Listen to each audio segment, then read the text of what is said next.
So তো আসসালামু আলাইকুম গাইস, তো কেমন আছেন আপনারা? আশা করি আপনারা সবাই খুবই ভালো আছেন। আপনার ক্যামেরা কই? আমার ক্যামেরা নাই। হ্যাঁ কি গো, ও ক্যামেরা পকেটে। আচ্ছা তাহলে ঠিক আছে। তো এই চ্যানেলে 1 বছর পর ফাইনালি ভিডিও ছাড়া হইতাছে, তাও সাইকেলিং রিলেটেড। এবার ফাইনালি টপিক আছে। তো আমরা এখন যাচ্ছি হলো গিয়ে খুলনা শিববাড়ির দিকে, আর আজকের ডেটটা হলো গিয়া 16ই ডিসেম্বর।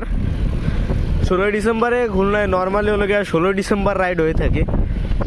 আর এখানে দুইটা মেইন গ্রুপ আছে, মানে বড় বড় গ্রুপ। একটা সাইকেলিং কমিউনিটি আর একটা হলো খুলনা সাইকেলিস্ট। তো আমাদের সাথে হুজুর ভাই যেতেছিল গিয়া সাইকেলিস্ট, আর আমি যেতেছি সাইকেলিং কমিউনিটিতে। তো দেখি কোন গ্রুপে কি হয়। আপনার গ্রুপের একটু দিয়েন ফিডব্যাক। সকাল 8:05 থেকে আছে যাত্রী বিতরণ হবে, আর 8:10 আছে ইট থেকে একটা ছোটো গিফট স্ন্যাক্স, আর রাইড শুরু হবে 8:30 থেকে। আমারও সেম টাইমেই 8:30 সময় শুরু হবে। জার্সিও একই টাইমেই, মানে সবই একই, জাস্ট গ্রুপটা আলাদা। তো এখন যাই, গন্তব্যে যাই, দেখি মানে কেমন কি অবস্থা। আর সকালে যে ঠান্ডা, আপনি আমার যে লেভেলের উঠাইছেন, আমি এখন কাঁপতেছি, হাত পাও কাঁপে ঠান্ডায়। ও চাইছিল একটু জার্সিটা দেখাবে, কিন্তু সে দেখানোর মতো পরিবেশ নাই। জার্সি দেখাইতে গেলে নিজের বুক জমে ঠান্ডা হয়ে যাবে। জ্যাকেট পরে আসতে বলছিলাম, তাও শোনে নাই। একটা হুডি পরে আছে, হুডি পরে আইছি, তাই কাঁপতেছি আমি। আর বাজে এখন কয়টা? বাজে 8টা, রাইট 8টা বাজে। কিনিকের ঠেলায় ভাবতেছি না পরে রাইড রে, কানমান বড় হয়ে যায়। সো তো গন্তব্যে যাই, দেখা হচ্ছে। আমাদের রাইডটি শুরু হওয়ার জায়গা ছিল হলো গিয়া নিউ মার্কেট, আর নিউ মার্কেট থেকেই আমাদের রাইডটি শুরু হয়ে যায়।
রাইডটি শেষ হয় হলো গিয়ে নিউ মার্কেটে। আমরা সবাই আবার নিউ মার্কেটে ব্যাক করি। নিউ মার্কেটে যে হলো গিয়া এখানে খাবার বিতরণ সহ যারা পতাকা নিয়েছিল বা বাঁশি নিয়েছিল, যারা মডারেটর ছিল, যারা এগুলো ব্যবহার করেছে, তারা আবার তাদের জিনিসপাতি সব ট্রাকে ব্যাগ দেয়। এবং এখানে ছোটখাটো স্ন্যাক্স ছিল, একটা এনার্জি প্লাস বিস্কুট এবং একটা ড্রাই কেক। এটা তো হলো গিয়া খুলনা সাইকেলিং কমিউনিটির ভিডিও, এবং এর পার্ট 2 রয়েছে হলো গিয়া খুলনা সাইকেলিস্টের ভিডিও। তো আমি এখান থেকে সোজা খুলনা সাইকেলিস্টে চলে যাই, এবং তখন তাদের রাইডটি শুরু হয়। তো এই ভিডিওটাই যদি একসাথে 2টা পার্ট দিয়ে দিই তাহলে অনেক বড় হয়ে যাবে। তো এই কারণে পার্ট 2 এর অপেক্ষা করুন, খুব তাড়াতাড়ি ইনশাল্লাহ পার্ট 2 চলে আসবে। তো আজকের ভিডিওটি এই পর্যন্তই। ভিডিওটি ভালো লাগলে অবশ্যই লাইক, কমেন্ট, শেয়ার এবং সাবস্ক্রাইব করে পাশে থাকবেন। আর আজকের জন্য এইটুকুই।